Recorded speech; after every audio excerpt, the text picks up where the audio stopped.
अस्सलामुअलैकुम। टेक्सला की आवाज़ के साथ अतीकुर रहमान हाज़िर खिदमत हूँ। हम इस वक्त मौजूद हैं जी कोर्ट कम्प्लेक्स टेक्सला में। साबिक सूबाई वज़ीर मलिक तैमूर मसूद अकबर को कचहरी में पेश किया जा रहा है। इस मौके पर सहाफ़ियों ने कुछ सवालात भी कर रहे हैं मलिक तैमूर साहब को, तो रहिए हमारे साथ। चलो जी चलो जी चलो आगे वापसी मिल जाए। थोड़ा रास्ता छोड़ दो, रास्ता छोड़ दो।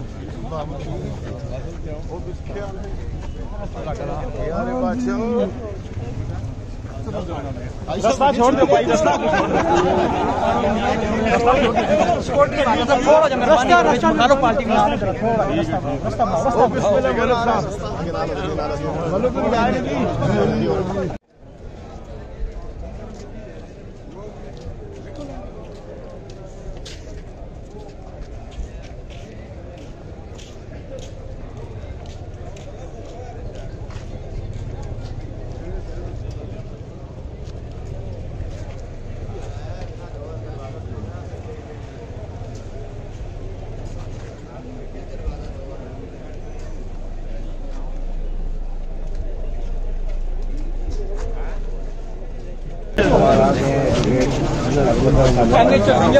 सर क्या मैसेज कन्वे करेंगे टेक्सला वालों?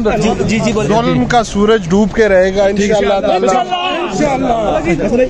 पीटीआई ने ऑफिशियली कहा है कि मलिक तैमूर हमारे कैंडिडेट है NH में।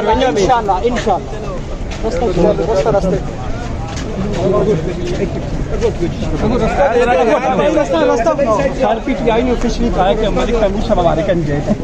इंशाअल्लाह ताला हर जुल्म का अंजाम जो है वो इबरतनाक होता है और बहुत जल्द आपको इंशाअल्लाह ताला पता लग जाएगा कहाँ कब सच के साथ।